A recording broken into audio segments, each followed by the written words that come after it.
नमस्कार, स्वागत है। आप देख रहे हैं डॉक्टर साहेब। मैं हूं विजय कृष्ण और आज हमारे साथ मौजूद हैं डॉक्टर अमूल्य कुमार सिंह। डॉक्टर साहब पटना समेत पूरे बिहार के जाने माने हड्डी रोग विशेषज्ञ और सर्जन हैं। डॉक्टर साहब से आज जानने की कोशिश करेंगे हड्डियों से संबंधित बीमारियों के बारे में। तो डॉक्टर साहब बहुत बहुत स्वागत है आपका हमारे चैनल। नमस्कार। हाँ डॉक्टर साहब, आसान भाषा में समझे तो ऑस्टियोपोरोसिस, बहुत लोग स्पेल भी ठीक से नहीं कर पाते हैं, तो इसके बारे में डिटेल हमें बताएं। इसके लक्षण क्या है, ऑस्टियोपोरोसिस होता क्या है और इसका नाम ऑस्टियोपोरोसिस पड़ा क्यों? ऑस्टियोपोरोसिस एक ऐसा शब्द है जो पिछले 20 से 25 वर्षों में बहुत ज़्यादा चर्चा का विषय हो गया है, लेकिन बदकिस्मती अभी भी यही है कि एक एजुकेटेड शिक्षित परिवार, शिक्षित जो समाज है, उसमें शायद लोग इसके बारे में जानते हैं, पर आप भी समझ सकते हैं कि ज़्यादातर हमारा समाज गाँवों में रहता है। बहुत सारे लोग अशिक्षित हैं, उनको मालूम ही नहीं है कि ऑस्टियोपोरोसिस है क्या। ऑस्टियोपोरोसिस में हड्डियां कमज़ोर हो जाती हैं। एक अच्छी हड्डी, स्वस्थ हड्डी अपने शरीर के सारे कार्यों को आराम से मांसपेशियों के साथ मिलकर कर सकती है, लेकिन वही अगर कमज़ोर हो जाती हैं, जो कि अगर मैं सामान्य भाषा में दो शब्दों का इस्तेमाल करूंगा, एक अगर लकड़ी, सामान्य लकड़ी की बात करें और एक घुन लगी हुई लकड़ी की बात करें। सामान्य लकड़ी अगर कुर्सी है, आप आराम से उसमें बैठ जाते हैं। अगर उसी कुर्सी या मेज पे पूरी घुन लग गई है तो हल्के झटके से वो टूट जाती है। तो वो जो घुन लगी हुई लकड़ी होती है, उसको सामान्य भाषा में आप सोच सकते हैं ऑस्टियोपोरोसिस है। एक और ग्रामीण भाषा में बोलना चाहूंगा कि अगर आपने बतासा देखा होगा, गांव के मेले में बहुत कॉमन चीज है, चीनी के इससे बनता है बतासा, हल्का सा उसको दबाव दीजिए, भुड़भुड़ा के टूट जाता है, वह ऑस्टियोपोरोसिस है। हल्का सा झटका पड़ता है, वह हड्डियां टूट जाती हैं। मरीज बोलता है मैं तो खड़ा था, मुझे कुछ नहीं हुआ, पता नहीं कैसे मैं गिर गया। अब क्वेश्चन होता है वो गिरने से हड्डी टूटी या टूटने के बाद वो गिर गया, ये दोनों ऑस्टियोपोरोसिस का लक्षण है। तो हमारे भारतवर्ष की अगर बात करें, जब देश हमारा आज़ाद हुआ था 1947 में, तब सामान्य औरत या मर्द की आयु 52 वर्ष थी। आज 2022 की बात करें तो सामान्य औरत या मर्द करीब करीब 71.5 साल जिंदा रहता है। और जब जैसे जैसे हमारा विज्ञान ने बहुत कुछ आगे बढ़ाया, हम सबको दवाओं के रूप में, चिकित्सा क्षेत्र के रूप में, ये आयु जो बढ़ी है, मीन्स हम बुढ़ापे में ज्यादा जिंदा रहते हैं। जब आप जिंदा रहते हैं तो कहीं ना कहीं आपकी हड्डियां कमजोर होती जाती हैं। एक व्यक्ति 25 वर्ष तक उसकी हड्डियां बराबर मजबूत बढ़ते जाती है। 25 वर्ष से लेकर 35 वर्ष तक जितनी हड्डियां उसकी बनती हैं उतनी ही क्षय हो जाती हैं। 35 वर्ष के बाद वो क्षय होने की संभावना प्रति वर्ष 0.3 से 0.4% होती है। और महिलाओं में करीब 45 वर्ष में जब मासिक बंद हो जाती है, जिसको मेनोपॉज बोला जाता है, वह क्षय होने की संभावना जो है पुरुषों से 10 गुना ज्यादा, मीन्स प्रति वर्ष 3% से 4% हड्डियों का क्षय होता है। इसलिए महिलाओं में ऑस्टियोपोरोसिस ज्यादा होता है, स्पेशली मासिक बंद होने के बाद। तो अभी हमें जागरूक होना है कि किस तरह से हम ऑस्टियोपोरोसिस को बचा सकते हैं, क्योंकि उम्र बढ़ेगी, हम जिंदा रहना है। जिंदा रहेंगे तो उसके बाद ये हड्डियों की भी परेशानी बढ़ेगी हमारी। हाँ डॉक्टर साहब, ये जैसे कई वीडियो में आपने पहले भी बताया है कि हड्डियों को मजबूत रखने के लिए विटामिन डी और कैल्शियम की बहुत ज़रूरत है, आप बिल्कुल लें। इसके अलावा और क्या क्या सप्लीमेंट्स लें जो ये हड्डियों से जुड़े कोई भी समस्या ना आए? देखिए, हड्डियां जो हैं, अगर बोला जाए, एक मजबूत स्ट्रक्चर है जिसको स्केलेटन सिस्टम बोलते हैं।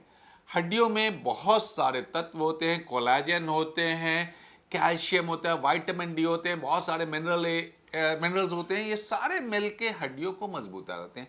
मैंने जो आपको बतलाया कि 35 वर्ष के बाद आपकी हड्डियों की क्षय होने की संभावना 0.3 से 0.4% प्रति वर्ष होगी। मीन्स जितना भी आपने अर्जित किया है वह उसके बाद नुकसान होगा ही।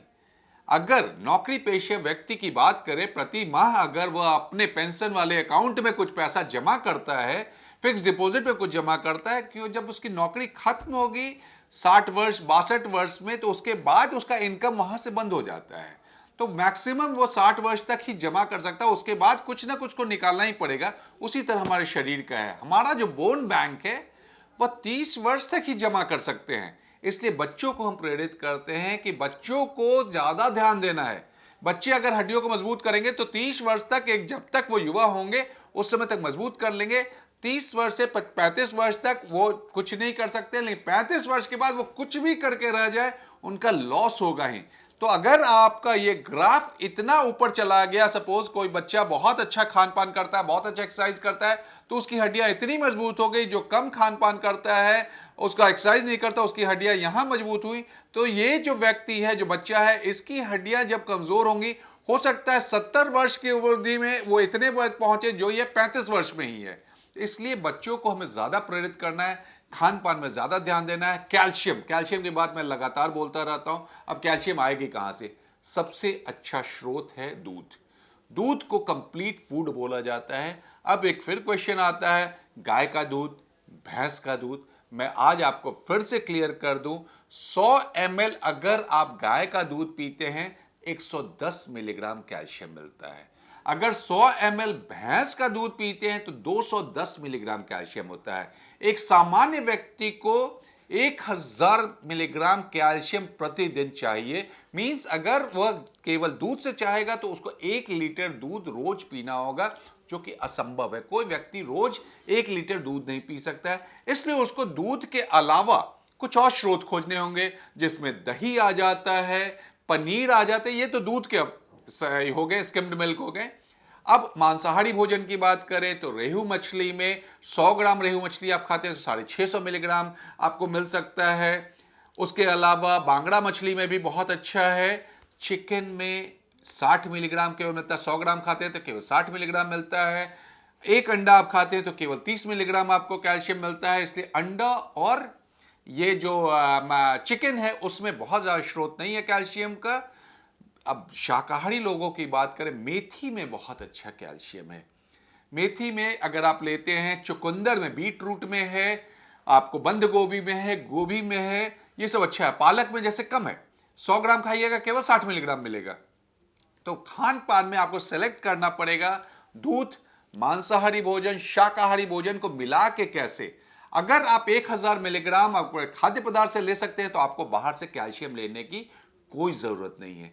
लेकिन अगर आप यहां से कम खा रहे हैं, आपका कैल्शियम यहां 500 आ रहा है, तो 500 मिलीग्राम आपको बाहर टैबलेट के रूप में लेना पड़ेगा और जिंदगी भर लेना पड़ेगा। एक छोटी सी चीज मैं जरूर बता दूंगा, जो 1000 मिलीग्राम की बात किया, 1500 मिलीग्राम चाहिए अगर वो औरत गर्भवती है, और अगर औरत बच्चे को दूध पिला रही है तो 2000 मिलीग्राम कैल्शियम चाहिए। ये सब बात समझना होगा। इसलिए हमारे चाहिए, हम लोगों का बनता है कि गर्भवती महिलाओं को जो मां दूध पिला रही है उनको कैल्शियम ज्यादा दें, जिससे कि उनकी हड्डियां ज्यादा मजबूत हो और बुढ़ापे में ऑस्टियोपोरोसिस से ग्रसित न हो।